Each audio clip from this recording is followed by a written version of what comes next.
আজকে তৈরি করে দেখাবো বড় মাছ দিয়ে আর ঢেঁড়স দিয়ে একটা সবজির তরকারি। আর এই তরকারিটা অনেক মজাদার। হ্যালো ভিউয়ার্স, আসসালামু আলাইকুম। Welcome to my channel Zarin's blog and cooking channel. সবাই কেমন আছেন? নিশ্চয়ই অনেক ভালো আছেন। আর আমি তো অনেক ভালো আছি আপনাদের কমেন্ট পেয়ে। আর আজকের এই রেসিপিটা থাকছে অনেক মজাদার এবং অত্যন্ত লোভনীয়। তো আজকে আমি ঢেঁড়স রান্না করব বড় মাছ দিয়ে। আর কিভাবে এটা আমি রান্না করি ঠিক আপনাদের মাঝে শেয়ার করতে চলে আসলাম। প্রথমে আমি কড়াই বসিয়ে নিলাম আর এখানে দিয়ে দিলাম পর্যাপ্ত পরিমাণ সয়াবিন তেল। তারপর দিয়ে দিয়েছি আস্ত জিরা। আস্ত জিরাটা লাল লাল হতে হতেই আমি এখানে দিয়েছি একটা পেঁয়াজ কুচি কেটে। আর অবশ্যই পেঁয়াজটা লাল হতে দিতে হবে। তো ভিউয়ার্স, আমরা কিন্তু ঢেঁড়স রান্না করতে সবাই পারি, কিন্তু আমি কিন্তু এভাবে রান্না করি, এটাই আপনাদের মাঝে আজকে নিয়ে এসেছি। তো পেঁয়াজটা লাল হতে হতে এখানে আমি রসুন 1 চামচ দিয়ে দিব।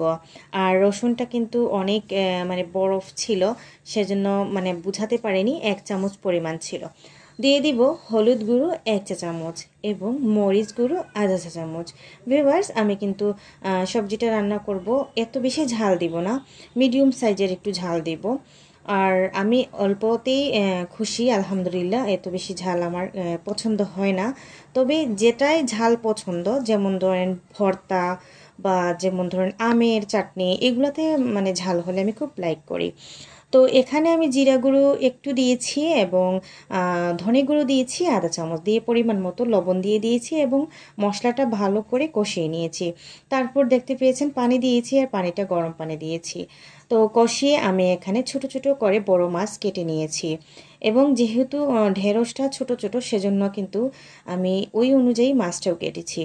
তো আরও একটু কুসুম গরম পানি দিয়ে এখানে আমি 5 মিনিটের জন্য এটাকে ঢাকনা দিয়ে ঢেকে রেখে দেব। ঠিক 5 মিনিট পর চলে আসলাম। আসার পরে দেখেছি আমার মাছটা হয়ে গিয়েছে। তো আর একটু নাড়া দিতেছি আগুনের মধ্যে, যাতে আরও একটু হয়ে যায়, যাতে মশলাটা মাছের ভিতরে ঢুকে যায়। তো শুধু আসলে ঢেঁড়স দিয়ে যে ইলিশ মাছ খেতে হবে এমন কোনো কথা না, যে কোনো বড় মাছ দিয়েও কিন্তু ঢেঁড়সের তরকারিটা অনেক ভালো হয়। তো এবারে আমি দিয়ে দিব আলু একটা এখানে কেটে, এবং আলুটা কিন্তু আমি আগেই ধুয়ে নিয়েছি এবং কেটেও নিয়েছি।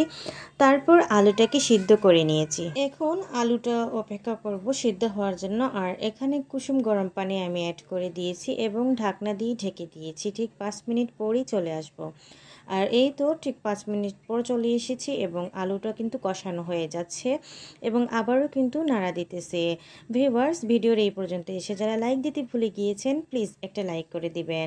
এই মুহূর্তে যে যেখান থেকে দেশ এবং দেশের বাইরে আমার ভিডিও দেখতেছেন, সবাইকে জানাই মনের অন্তর থেকে অনেক দোয়া এবং ভালোবাসা। তো আপনাদের একটা লাইক, আপনাদের একটা কমেন্ট আমাকে নতুন ভিডিও বানাতে অনেক উৎসাহিত জাগায়। Thank you so much. আপনাদের অসংখ্য ধন্যবাদ জানাই আমি সবসময়ই। আপনারা আমাকে অনেক সুন্দর সুন্দর কমেন্ট করেন। তো এই পর্যায়ে দিয়ে দিলাম ঢেঁড়স। আর ঢেঁড়সটা কিন্তু আমি আগেই ধুয়ে এবং কেটে নিয়েছি। এখন ভালো করে কিন্তু আমি এটাকে কষিয়ে নেব আলুর সাথে। আর অবশ্যই কিন্তু এটাকে কষাতে দিতে হবে। আর এখনই আমি পানি দিতে যাব না, 5 মিনিট পর কিন্তু আমি পানি দিব। তো ঢাকনা দিয়ে একটুখানি ঢেকে 5 মিনিট পর চলে আসলাম। এখন আবারও কিন্তু আমি নাড়া দিতেছি। দেন হচ্ছে আমি এখানে কুসুম গরম পানিটা অ্যাড করে দেব। ভিউয়ার্স, কুসুম গরম পানি আমি প্রত্যেকটা রান্নাতে ব্যবহার করি। গরম পানি দিয়ে রান্না করলে কিন্তু তরকারিটা কালার এবং ঘ্রাণ দুটোই অনেক সুন্দর আসে। এই পর্যায়ে আমি দিয়ে দিয়েছি টমেটো একটা কেটে এবং আবারও ঢাকনা দিয়ে ঢেকে আমি আরও একটু নাড়া দিব এবং আমি দেখে নিব এটা কিন্তু সিদ্ধ হয়েছে কিনা। তো আমি দেখেছি সিদ্ধ হয়ে গিয়েছে। এ পর্যায়ে কিন্তু আমি যে কষিয়ে রেখেছিলাম মাছের টুকরোগুলো, এগুলো কিন্তু এখানে ঢেলে দিব। তো এই তো কষানো মাছগুলো এখানে দিয়ে দিয়েছি। আর আবারও কিন্তু আমি আরও 5 মিনিটের মতো রান্না করে নেব। এবারে কিন্তু আমি একটু ঝোলটা শুকিয়ে নেব, বেশি একটা ঝোল রাখবো না, আবার ঝোলও থাকবে, ওই রকম টাইপের রান্না করে নেব। তো দিয়ে দিলাম আরও 2 থেকে 3 মিনিটের মতো জাল করতে। তো জালটা হয়ে এসেছে এবং আমি এ পর্যায়ে আমার বাসার তৈরি হোমমেড জিরা ফোড়নটা দিয়ে দিলাম। তো ভিউয়ার্স, আমার আজকের রেসিপিটা আপনাদের কেমন লেগেছে অবশ্যই আপনারা কিন্তু মতামত জানাবেন। তো এই তো এই পর্যায়ে এসে আমি ধনেপাতা কুচি অ্যাড করে দিয়েছি। ভিউয়ার্স, এখানে ধনেপাতা কুচি দিলে অনেক ভালো হবে। আমার আজকের রেসিপিটা আপনি কিন্তু রুটির সাথে এবং গরম ভাতের সাথে একবার রান্না করে খেয়ে দেখতে পারেন। অনেক অনেক লোভনীয়, অনেক অনেক মজাদার হয়।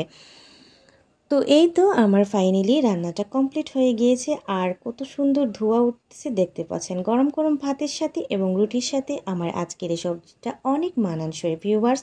তো আমার আজকের এই রেসিপিটা আপনাদের কেমন লেগেছে অবশ্যই কমেন্ট করে জানাতে মতামত ভুলবেন না। জাস্ট ওয়াও লুকিং এসেছে এবং এটা গরম ভাতের সাথে এবং রুটির সাথে আমি খেয়েছি, জাস্ট ওয়াও হয়েছে।